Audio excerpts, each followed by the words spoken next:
बनारस से शुरू हुई यात्रा अब लखनऊ तक पहुंच चुकी है और शंकराचार्य ज्योतिष पीठ के शंकराचार्य स्वामी अभिमुक्तेश्वरानंद जी हमारे साथ हैं और उनसे सीधे बात करते हैं और पूछते हैं, महाराज इस 26 शर्तों के साथ आपको लखनऊ में कार्यक्रम की अनुमति देगी, पहली प्रतिक्रिया आपकी लेना चाहूँगा। ऐसा है कि कोई शर्त होती नहीं प्यार में, नहीं, अब यहाँ प्यार नहीं है इसीलिए शर्त है। शर्त हो अगर लगी है इसका मतलब प्यार नहीं है, और शर्त ना होती तो हम समझते कि प्यार है।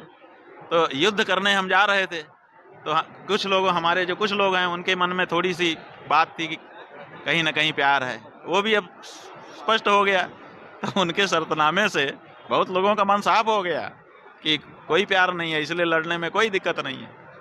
अच्छा, बनारस से आपने जो यात्रा शुरू करी, आप यहाँ तक चले आए लखनऊ तक, क्या रास्ते में अनुभव रहा आपका? कितने लोग जुड़े, क्या लोग कह रहे हैं? हजारों लोग मिले, सब जुड़े और सब कह रहे थे कि अन्याय हो रहा है, अत्याचार हो रहा है, सही नहीं है। हम अब किसी हालत में इस शासन को स्वीकार नहीं कर रहे हैं, लोगों का यही प्रतिक्रिया थी।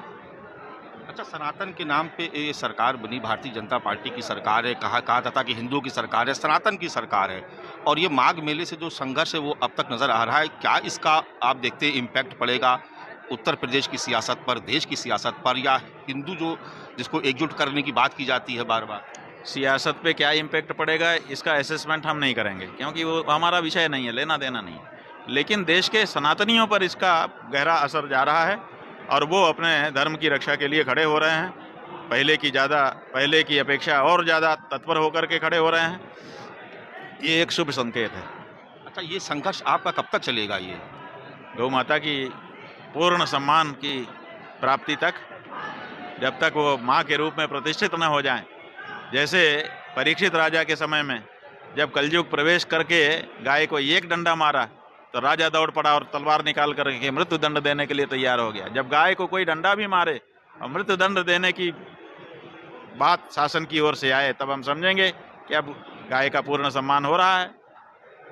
तब तक हमको आगे बढ़ते रहना पड़ेगा। बनारस गए थे डिप्टी सीएम केशव प्रसाद मौर्य, उन्होंने कहा कि शंकराचार्य जी भगवान है, वो कहीं भी आए जाएं लोग उनका स्वागत करेंगे, शिव भक्त होने के नाते, राम भक्त होने के नाते मैं भी सम्मान करूंगा। तो कोई मुलाकात आपसे, कोई बातचीत हुई क्या? अरे शिव जी का कोई कैलाश जाके सम्मान करता है? अपने घर में बैठ के सम्मान कर लेता है। ऐसे उन्होंने कर लिया होगा, जब कहा था तो क्यों नहीं किया होगा? भगवान कह रहा है ना, तो भगवान का सम्मान तो अपने घर में बैठे हो ही जाता है।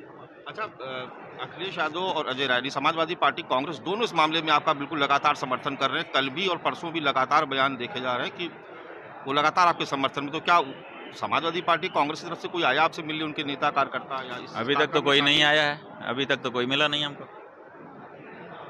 अच्छा, एक अंतिम सवाल और ले लेते हैं आपसे महाराज जी की।